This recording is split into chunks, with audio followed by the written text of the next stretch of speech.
بسم الله الرحمن الرحيم. اعوذ باللہ من الشیطان الرجیم. بسم اللہ الرحمن الرحیم. الحمد للہ رب العالمین وصلی اللہ علی سیدنا محمد وآلہ الطاہرین. اللہم صلی علی محمد وآل محمد. معزز طلباء کرام، السلام علیکم ورحمۃ اللہ وبرکاتہ. گزشتہ اسباق میں ہم نے اجتہاد کے لفظ کی تاریخ پر ایک طائرانہ نظر ڈالی اور اس حوالے سے پائی جانے والی جو آراء تھیں ان کا جائزہ لیا، اور پھر بتایا کہ محقق حلی نے جو منفی تصور پایا جاتا تھا اس کو تبدیل کر کے ایک نیا معنی اجتہاد کو پہنایا اور محقق حلی کی رائے کو نقل کیا. آج اس حوالے سے جو شہید کا تبصرہ ہے اس پر بحث کرتے ہیں. تو سب سے پہلے چلتے ہیں قرأت متن کی جانب اور پھر ماخوذ نکات کی جانب چلیں گے. فرماتے ہیں کہ وَيُلَاحَظُ عَلَى هَذَا النَّصِّ بِوُضُوحٍ أَنَّ كَلِمَةَ الْإِجْتِهَادِ كانت لا تزال في الذهنية الإمامية مثقلة بتبعة المصطلح الأول، ولهذا يلمح النص إلى أن هناك من يتحرج من هذا الوصف ويثقل عليه أن يسمى فقهاء الإمامية مجتهدين، ولكن المحقق الحلي لم يتحرج عن اسم الاجتهاد بعد أن طوره أو تطور في عرف الفقهاء تطويرا يتفق مع مناهج الاستنباط في الفقه الإمامي، إذ بينما كان الاجتهاد مصدرا للفقيه يصدر عنه ودليلا يستدل به كما يصدر عن آية أو رواية، أصبح في المصطلح الجديد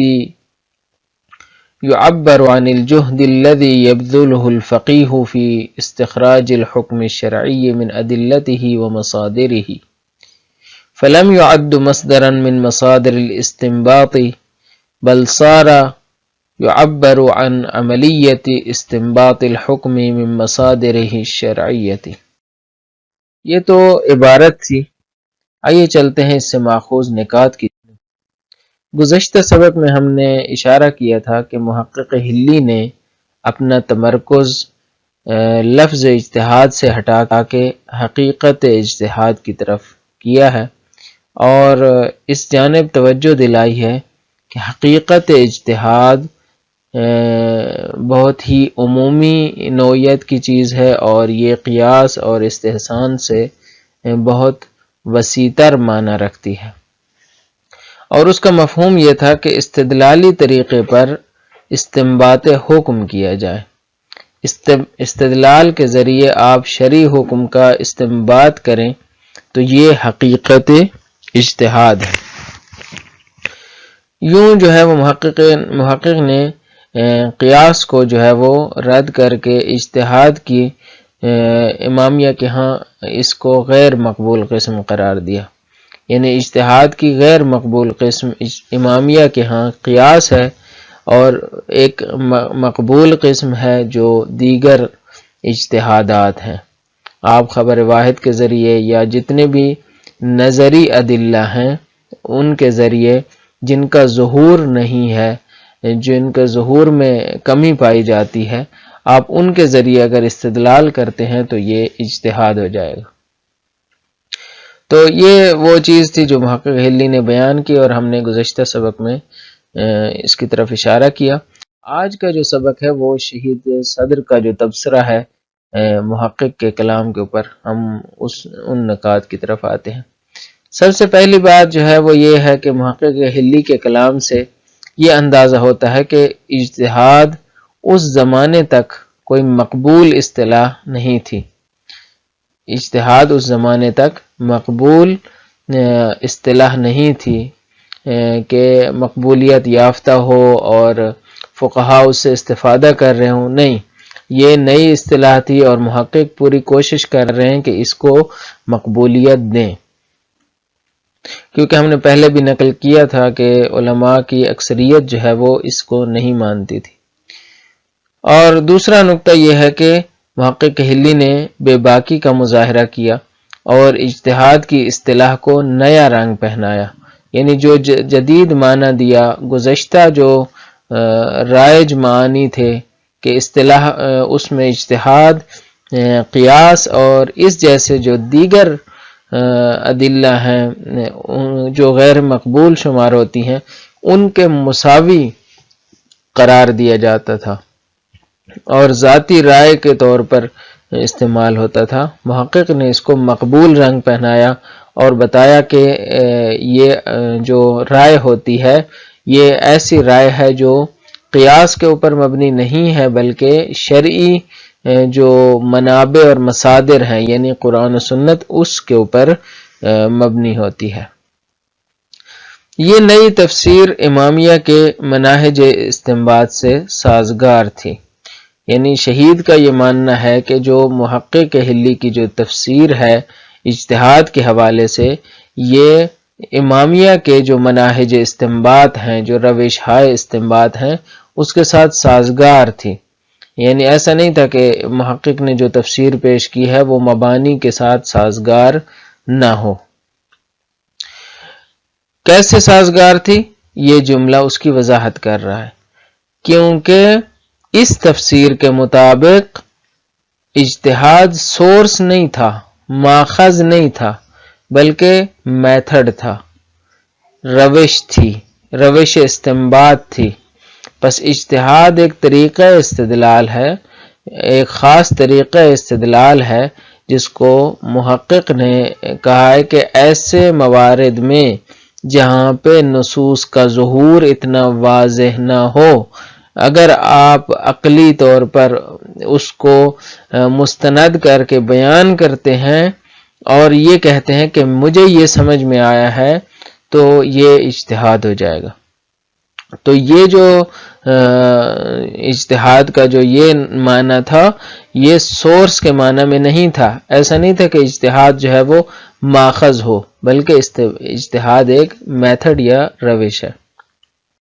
تو یہ وہ چیدہ نکات تھے جو اس پیراگراف میں شہید نے بیان کیے ہیں۔ آئیے چلتے ہیں وضاحت متن کی جانب۔ فرماتے ہیں کہ وَيُلَاحَظُ عَلَى هَذَا النَّصِّ بِوُضُوحٍ أَنَّ كَلِمَةَ الْإِجْتِهَادِ كَانَتْ لَا تَزَالُ فِي الذِّهْنِيَّةِ الْإِمَامِيَّةِ مُثَقَّلَةً بِتَبْعَةِ الْمُصْطَلَحِ الْأَوَّلِ۔ اس نص کے اوپر جو آپ ملاحظہ کر سکتے ہیں، یعنی ملاحظہ کیا جا سکتا ہے اس نص کے اوپر واضح طور پر، یعنی اس نص سے آپ واضح نتیجہ لے سکتے ہیں کہ کلمہ اجتہاد اس زمانے تک کانت لا تزالو، یعنی ہمیشہ، لا تزالو سے مراد بڑے عرصے سے یا جو چیز دائمی ہوتی ہے، کانت لا تزالو یہ ہمیشہ سے چلی آ رہی تھی ذہنیت امامیہ، امامی ذہنیت میں، یعنی امامیہ کی ذہنیت میں یہ جو اجتہاد کے بارے میں کا جو لفظ ہے وہ مثقل ہے، یعنی بھاری ہے، وہ اتنا آسان نہیں تھا ان کو قبول کرنا۔ کیوں ایسا تھا؟ بتبعۃ المصطلح الاول، اس کی جو پہلی اصطلاح تھی، پہلی اصطلاح ہم نے بتایا کہ اس سے مراد اجتہاد بعنوان ماخذ ہے، اجتہاد بعنوان ماخذ، ماخذ شرعیت یا ماخذ احکام کے طور پر، مصدر احکام کے طور پر اجتہاد کو قرآن و سنت کے فقدان کی صورت میں، قرآن و سنت سے دلیل نہ ملنے کی صورت میں اجتہاد کو ماخذ قرار دینا۔ وَلِهَذَا يَلْمَحُ النَّصُّ إِلَىٰ أَنَّ هُنَاكَ مَن يَتَحَرَّجُ مِنْ هَذَا الْوَصْفِ، اسی لیے یہ جو نص ہے، نص سے مراد کون سی چیز ہے؟ وہ عبارت ہے جو محقق کی ہے، نص سے مراد وہ عبارت ہے۔ یلمح النص، نص میں تلمیح موجود ہے، اشارہ موجود ہے نص اشارہ کر رہی ہے اس بات کی طرف کہ ان ہناک من یتحرج من ھذا الوصف، کیونکہ اس میں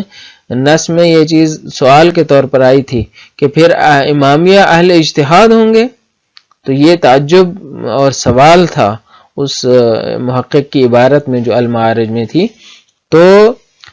اسی لیے کہہ رہے ہیں کہ یلمح النص الی ان ہناک من یتحرج من ھذا الوصف، یہ نص اشارہ کر رہی ہے کہ ایسے لوگ موجود ہیں، ان ہناک وہاں پر، من ایسے لوگ کہ جو متحرج ہوتے ہیں، جنہیں حرج کا سامنا آتا ہے، مشکلات کا سامنا پیش آتا ہے، من ھذا الوصف، مشکل محسوس کرتے ہیں، تحرج کہتے ہیں سختی محسوس کرنا، من ھذا الوصف اس اجتہاد کی وصف سے، وَيَثْقُلُ عَلَيْهِ اور ایسے لوگ ہیں کہ ان پر بھاری اور گران گزرتا ہے کہ ان یسمى فقہاء الامامیت مجتہدین، کہ فقہاء امامیہ کو مجتہد کا نام دیا جائے، اس کو معلوم بھی پڑھا جا سکتا ہے، وَيَثْقُلُ عَلَيْهِ أَن يُسَمِّيَ فُقَهَاءَ الْإِمَامِيَّةِ مُجْتَهِدِينَ، اور اس پر گران گزرتا ہے کہ وہ نام گزاری کرے فقہاء امامیہ کو مجتہد کہہ کر پکارے، معلوم بھی پڑھا جا سکتا ہے، مجہول بھی پڑھا جا سکتا ہے۔ وَلَكِنَّ الْمُحَقِّقَ الْحِلِّيَّ لَمْ يَتَحَرَّجْ عَنْ اسْمِ الْاجْتِہَاد، محقق حلی نے اس کو قبول نہیں کیا، اور میں نے جو لفظ استعمال کیا بے باکی کا مظاہرہ کیا، اور لم یتحرج عن اسم الاجتہاد، ان کو بالکل بھی تنگی محسوس نہیں ہوئی کہ وہ اجتہاد کے نام سے ڈریں اور اس سے اپنے آپ کو دور رکھیں۔ کیوں؟ کہتے ہیں بعد ان طورہ او تطور فی عرف الفقہاء تطویرا یتفق مع مناہج الاستنباط، بعد اس کے کہ محقق نے اس کو تبدیل کر دیا، یا تطورا، یا یہ خود تبدیل ہو گیا فی عرف الفقہاء، یعنی خود شہید مطمئن نہیں ہے کہ یہ اصطلاح سازی محقق نے کی ہے یا محقق کے زمانے کے فقہاء نے کی ہے اور ان کی کلام میں منعکس ہوئی ہے۔ کہتے ہیں کہ بعد ان طورہ، خود محقق نے اس کو تطویر کیا ہے، یعنی تبدیل کیا ہے، او تطور فی عرف الفقہاء، یا فقہاء کے عرف میں یہ تبدیلی آ چکی تھی، ایسی تبدیلی کہ یتفق مع مناہج الاستنباط فی الفقہ الامامی، جو فقہ امامی میں استنباطی مناہج ہیں ان کے ساتھ کاملاً ہم آہنگ اور متفق تھی۔ کیسے ہم آہنگ ہے اس بات میں وضاحت کر رہے ہیں۔ اذ بینما کان الاجتہاد مصدرا للفقیہ یصدر عنہ ودلیلا یستدل به کما یصدر عن آیت او روایت، اصبح فی المصطلح الجدید یعبر عن الجہود، اس لیے کہ کہتے ہیں در حالی کے یا در صورتی کے اجتہاد مصدر تھا فقیہ کا، یعنی پہلی اصطلاح میں، اور یصدر عنہ کہ وہ اس سے استناد کرتا تھا، اس پر بھروسہ کرتا تھا، ودلیلا اور پہلی حالت میں اجتہاد کیا تھا؟ دلیل تھا، یستدل به اور وہ اس سے استدلال کرتا تھا فقیہ، کما یصدر عن آیت و روایت جیسا کہ وہ آیت اور روایت سے استناد کرتا تھا، اصبح فی المصطلح الجدید یعبر عن الجہد الذی یبذلہ الفقیہ فی استخراج الحکم الشرعی، لیکن مصطلح جدید میں وہ کیا ہو گیا؟ اس کو تعبیر کیا جانے لگا ایک ایسی جہد سے، ایک ایسی تلاش سے کہ جس کو فقیہ نے باذل کیا ہے، یعنی ایک ایسی تلاش کہ جو فقیہ انجام دیتا ہے، جو فقیہ جو جد و جہد انجام دیتا ہے،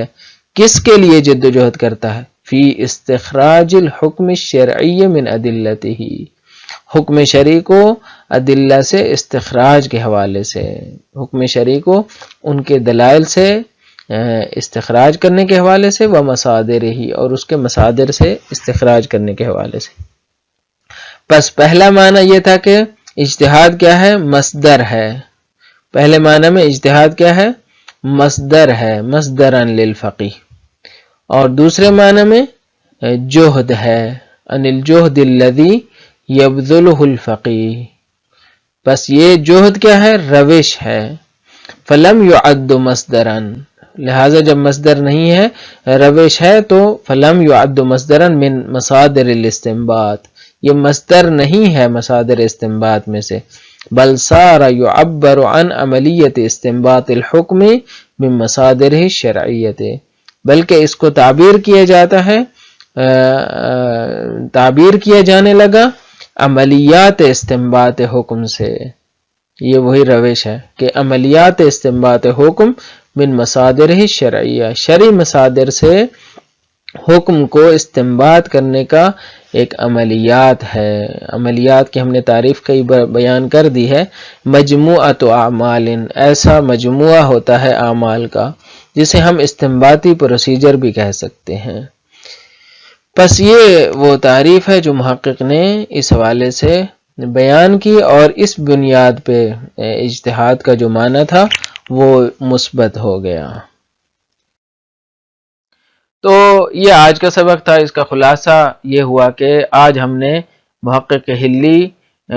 کے حوالے سے جو انہوں نے اجتہاد کا مثبت تصور دیا ہے اس کی وضاحت شامل کی، اور بتایا کہ اجتہاد اور